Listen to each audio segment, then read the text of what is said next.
Danny said that Cutter didn't want to play here in Philadelphia and didn't want to play for the Flyers. What's your reaction to that? Then we don't want you.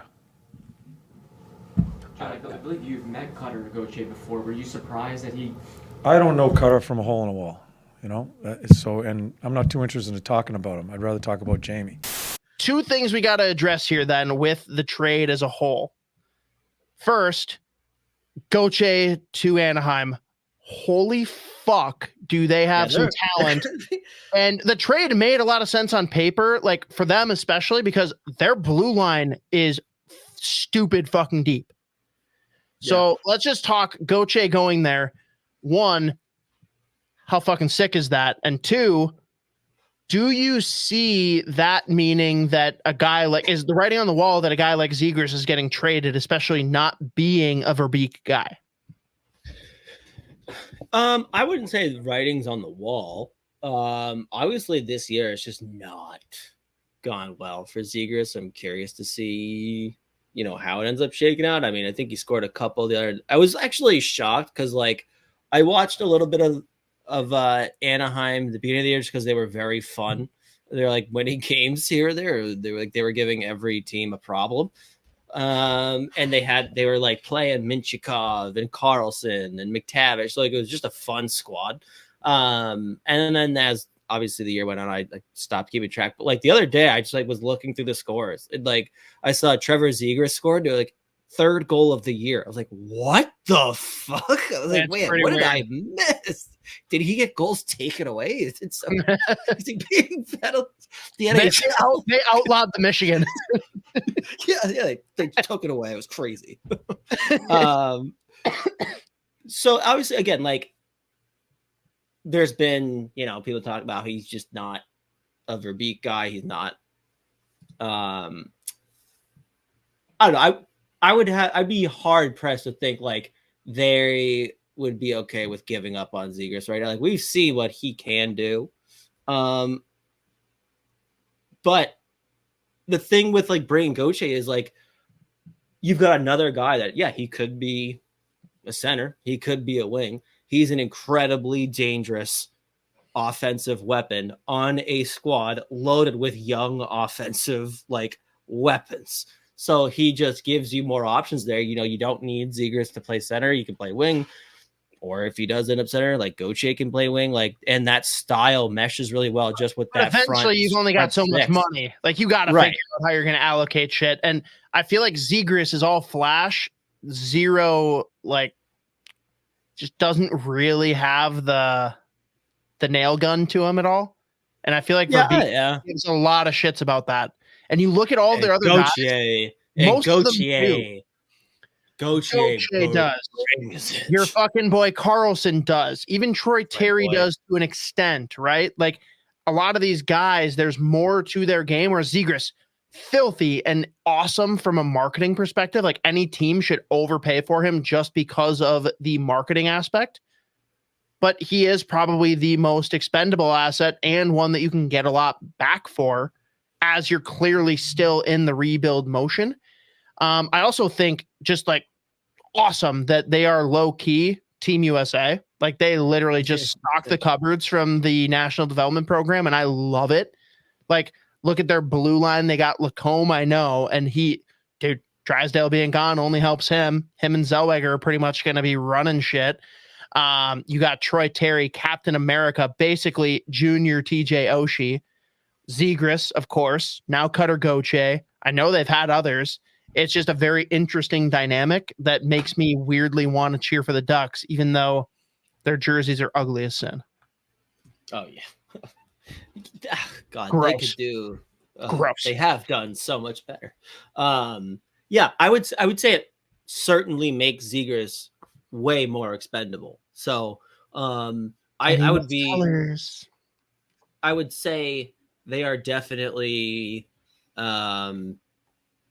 I don't know. Again, I don't think they can possibly just be like, okay, now we can. It's not a thing where they bring in Gauthier. Like, all right, now we can move Zegras. Obviously, like totally, it just makes it easier to do. It makes it a very right.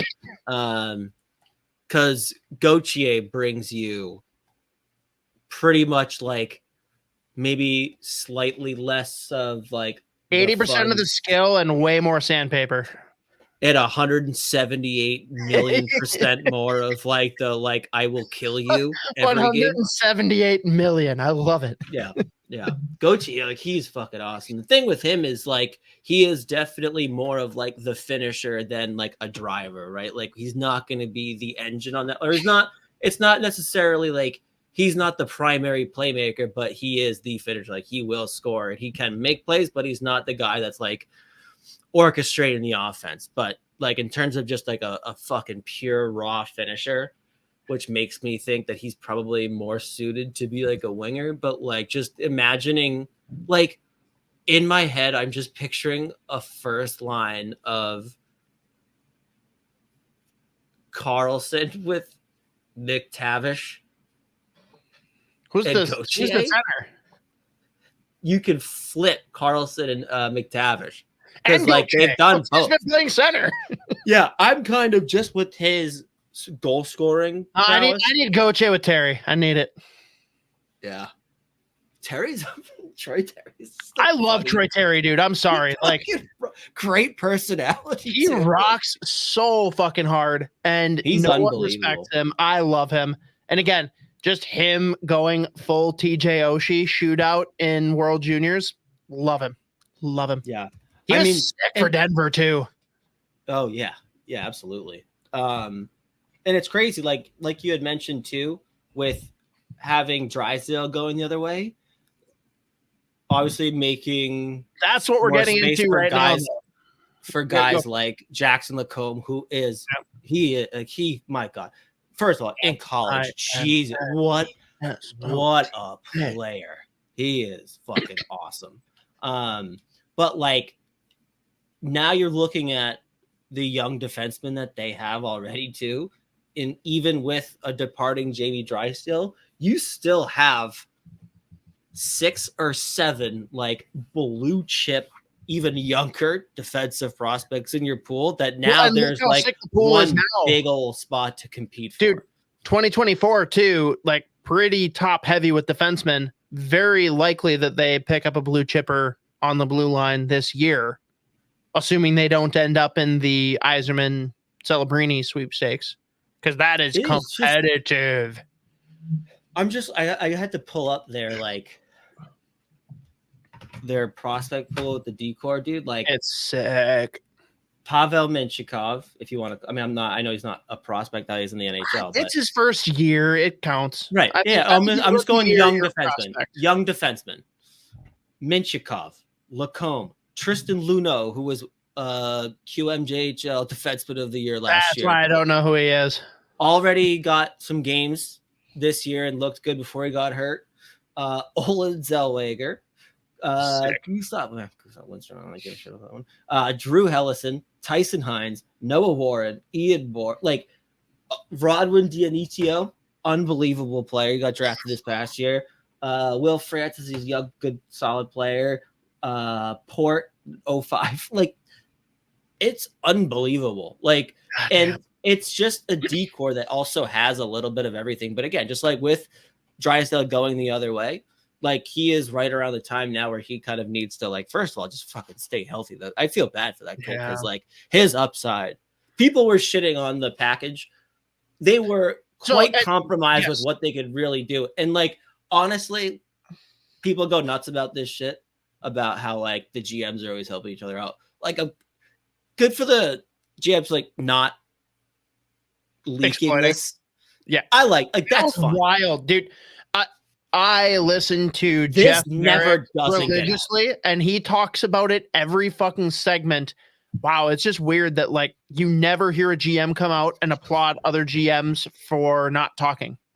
But also did mention that Verbeek is the least likely to talk, so that was very safe. But there were others, so like it was weird that like it did stay so quiet in a world where we know this shit days in advance usually. But I was among them. I saw that trade and immediately I'm like, I thought that this was like a fake like Ducks account that tweeted it. I thought it was bullshit, but I stopped. I thought about it. I'm like, fuck, like Jamie Drysdale, what was he, 7th or 8th overall pick? Sixth. Very highly sixth. See, there we go. I'm just an idiot. I still think Cutter Gauthier far and away the better prospect, but like he is no slouch, and they're getting a second, which is really a late first because Ducks are gonna be bottom 5, and I've definitely pivoted my opinion on it. But my gut reaction was, what the fuck is Philly doing before any of the news came out? Like I literally went to our group text and I texted you and said, Z, what do I not know here? Like, what is happening? Because for being a BC guy, goddamn, do I think he's fucking incredible. Like, I just think very highly of Cutter Gauthier, and I was shocked. And I celebrated heavily that Philly was losing this player because he didn't want to be in Philly. I'm that loser. I don't care. Yeah, and I think like shocking. The one tweet I saw before it was official was Sarah Volley. Like, but that was literally like 45 minutes in advance. Yeah. And it was like hearing from a source like Gauthier's informed Flyers that he does not want to ever play, whatever. Like he doesn't want to play there.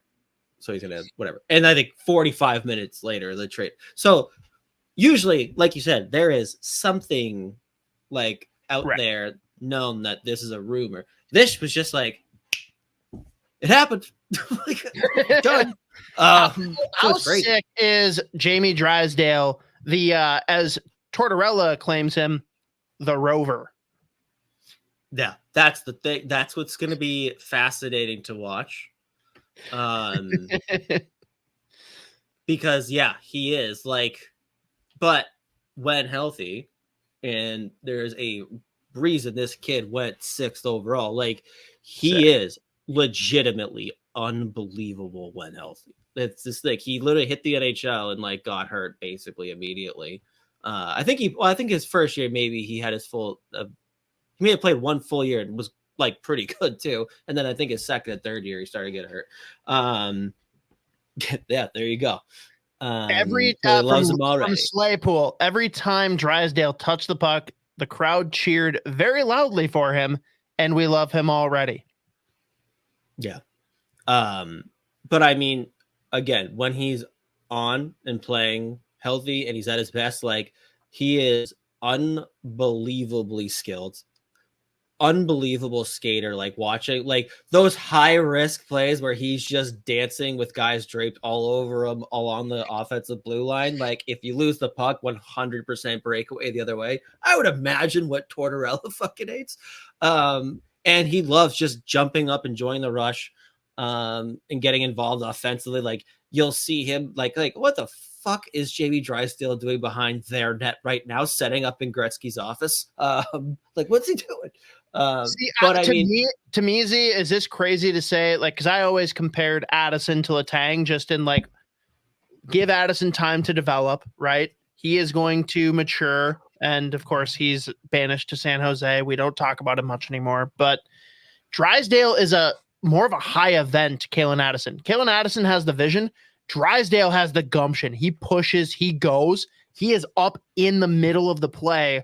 Whereas Addison's kind of the guy that's sitting back, surveying everything and trying to set up the play. Drysdale just fucking goes.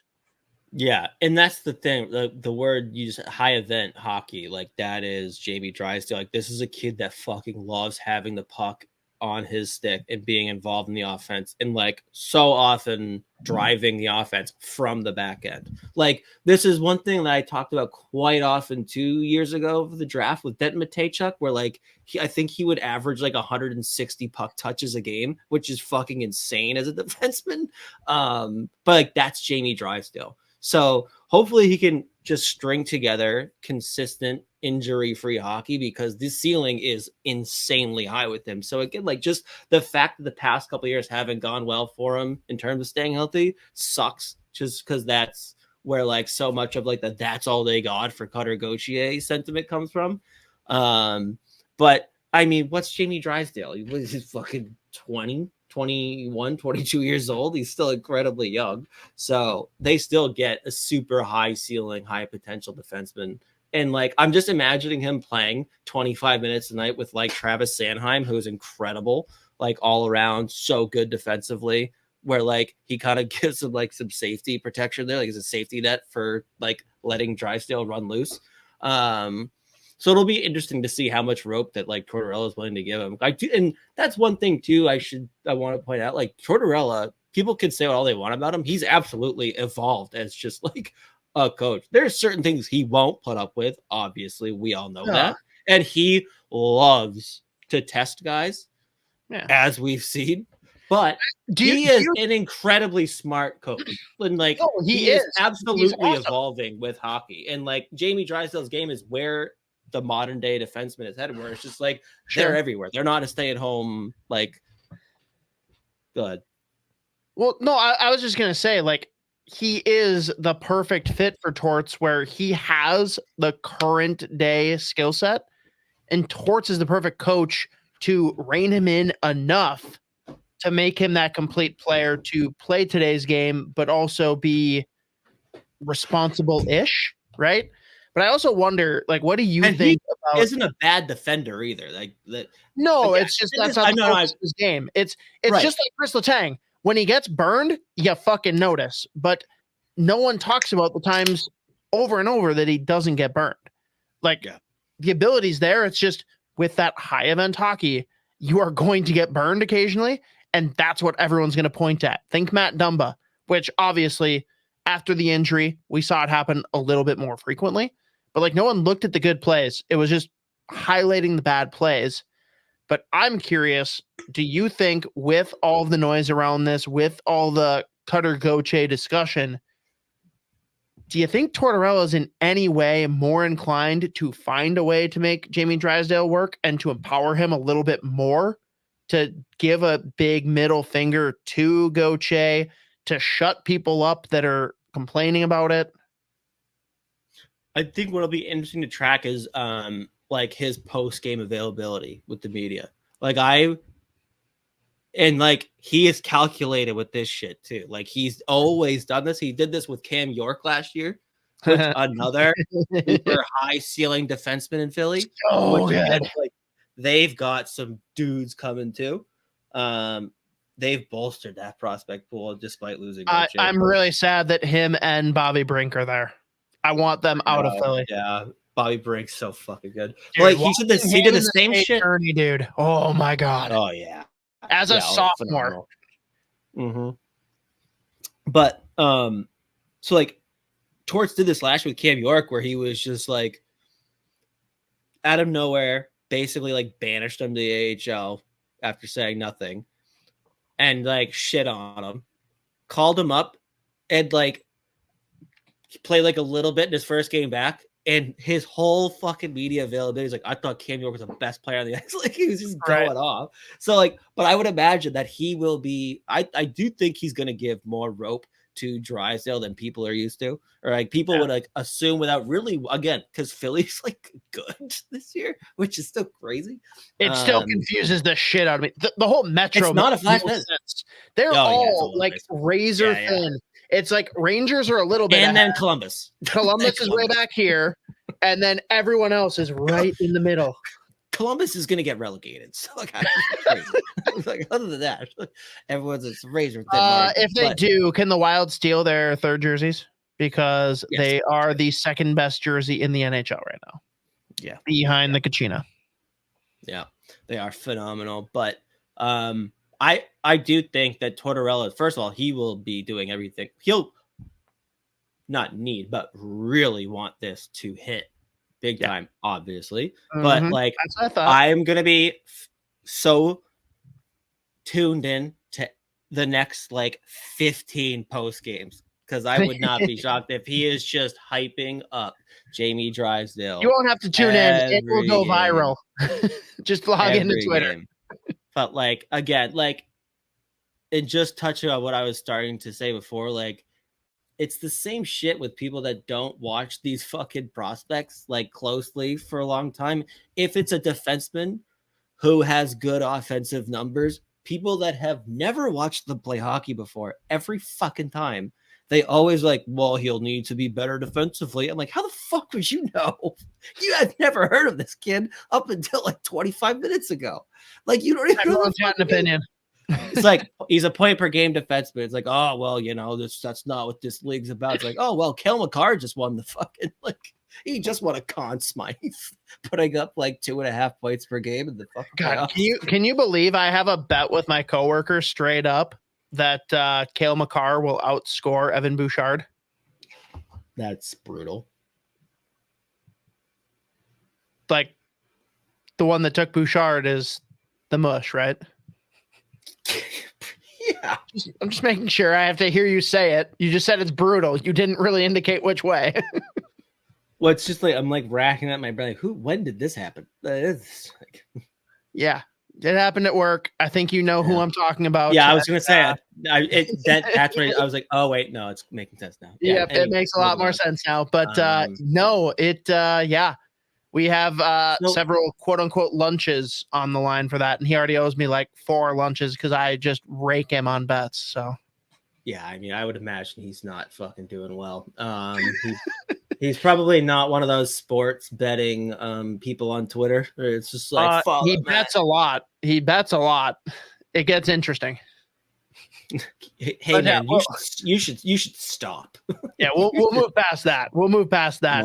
But closing out on the Drysdale this trade, like I think at the end of the day, Anaheim Ducks win the trade because they get the better player, but there's absolutely reason to believe that this could also work out quite fine and very well, honestly, for Philly, because they're getting an incredibly high ceiling defenseman who's already played. He's playing now, obviously. I think he actually played, what was it, last night, 2 nights ago? First game in Philly, plus they got the second round pick there, so we'll see what they do with that. But I think, again, everyone's always going to say Anaheim won the trade. They got the better player, but at the same time, Philly will. They added into a corner. They did a fucking good job.